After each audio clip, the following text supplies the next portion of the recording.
saaxiibnimadu waxay leedahay miisaan gaar ah nolosha aadanaha qiimo gooni ah ay ugu fadhidaa saaxiibkaagu wuxuu noqon karaa qofka ugu horeeya ee aragtidiisa aad ku nafisto ama xasilooni iyo ammaan ka dareento waxa kale oo dhici karta in saaxiibadaadu ay dhibaato badan ku horseedi karaan waa marka aad aragto wejiga dhabta ah ee saaxiibada u qarsoon haddii aad aragto saaxiib aan ka mid ahayn saaxiibadaada rumaad sida ugu dhaqsiyaha badan uga fogow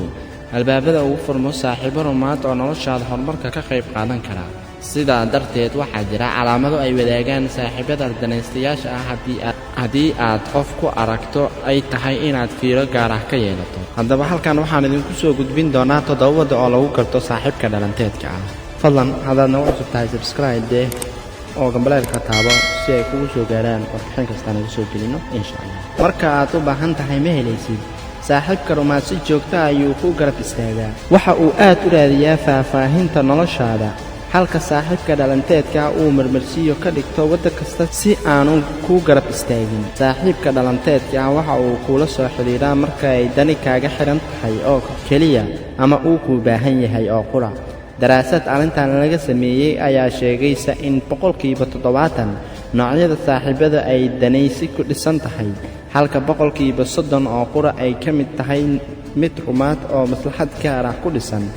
saaxiibada rumaad si toos ah ayay iskula xiriiraan iyagoo aan dan gaar ah iska lahayn qodobka 3 waxaa ku adag fikirkaaga inuu fahmo saaxiibka dhalanteedka waxaa ku adag inuu fahmo habka aad u fikirto markasta waxaad u baahan tahay inaad wax walba fahansiiso si ka duwan saaxiibka rumaad oo markasta si wanaagsan u fahma sida aad u fikirayso qodobka 4 markasta wuxuu iska jeclaysiinayaa runta inuu ku sheego saaxiibka dhalanteedka waxa uu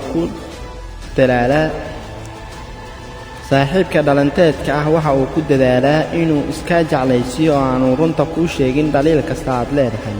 halka saaxiibkaaga rumaad uu markasta runta kuu sheego oo aanu dan ka lahayn in runta ay kuu sheegay oo ku danqayso iyo in kale maadaama maslaxadaada uu ka talinayo qodobka 5 saaxiibka dhalanteedka inuu dhibaatooyinkaaga dhagaysto diyaar uma aha dhagaysiga wanaagsan waa qayb muhiim ah oo nolosha ka mid ah marka ay mushkiladii ku soo wajahdo waxaad u baahan tahay inaad hesho saaxiib wanaagsan oo garabkaaga jooga oo si fiican kuu dhagaysta haddii aad aragto inuu doonayo inuu mushkiladiisa oo qura uu ku sheego adigoo aanu waxba kaa dhagaysan waa calaamad muujinaysa inaanu saaxiibka rumaad ahayn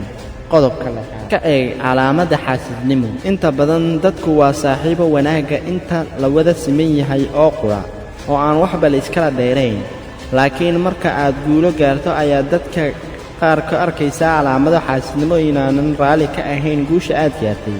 waxaana dareemaysaa sidii inay tartan kula jiraan oo kale sidaa darteed iska ilaali saaxiibada noocaasi oo kale ah noloshaada culays mooyaane faa'iido kuma lahan